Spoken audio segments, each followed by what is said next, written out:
Hello welcome to D3K's little chef channel. இன்றைக்கி என்ன பார்க்க போகிறோம் அப்படின்னா, ரெஸ்டாரண்ட் ஸ்டைல் கஃபே ஸ்டைலில் அட்டகாசமான சீஸ் டோஸ்ட் பார்க்க போகிறோம். அதுக்கு வீட்டில் இருக்க இன்க்ரீடியன்ட்ஸ் வச்சே நம்ம பண்ணிக்கலாம். அதுக்கு வந்து நான் இன்றைக்கி 2 பிரெட் ஸ்லைஸ் எடுத்திருக்கேன். ஒயிட் பிரெட், நீங்கள் ப்ரௌன் பிரெட் கூட எடுத்துக்கலாம். அது கூடவே நான் மயோனீஸ் எடுத்திருக்கேன். ஒரு 2 டேபிள் ஸ்பூன் அளவுக்கு மயோனீஸு, 2 டேபிள் ஸ்பூன் அளவுக்கு பீட்சா சாஸ் எடுத்து நல்லா பிரெட் ஃபுல்லாக நீங்கள் அப்ளை பண்ணிக்கோங்க. அது கூடவே 1 டேபிள் ஸ்பூன் அளவுக்கு chilli flakes and 1 table spoon oregano.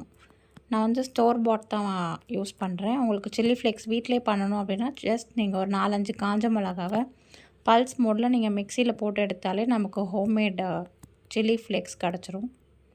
அதோட நான் க்யூப் சீஸ் தான் இன்றைக்கி எடுத்திருக்கேன். நீங்கள் ஸ்லைஸ் சீஸும் எடுத்துக்கலாம். நான் 2லேருந்து 3 க்யூப் சீஸ் எடுத்து நான் அப்ளை பண்ணிக்கிறேன்.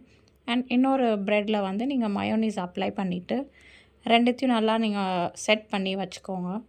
வச்சுட்டு ஒரு தோசைக்கல்லை நல்லா ஹீட் பண்ணிவிட்டு அதில் வந்து 1 க்யூப் பட்டர் எடுத்திருக்கேன். நான் பட்டர் எடுத்து நீங்கள் அப்ளை பண்ணிவிட்டு 2 பக்கமும் மீடியமாக ஃப்ளேமில் டோஸ்ட் பண்ணி எடுத்திங்கன்னா உங்களுக்கு அட்டகாசமான சீஸ் டோஸ்ட் வந்து வீட்டிலே நமக்கு ரெடி ஆகிடும்.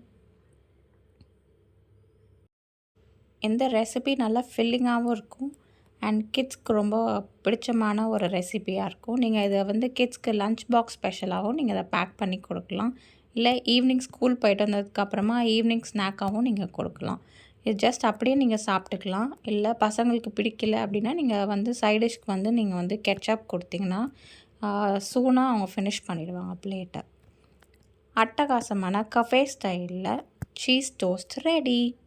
இந்த வீடியோ உங்களுக்கு பிடிச்சிருந்துச்சின்னா லைக் பண்ணுங்கள், ஷேர் பண்ணுங்கள், சப்ஸ்கிரைப் பண்ணுங்கள் அண்ட் கண்டிப்பாக ட்ரை பண்ணிவிட்டு கமெண்ட்டில் சொல்லுங்கள். தேங்க்யூ. இன்னொரு வீடியோவில் பார்க்கலாம். பாய்.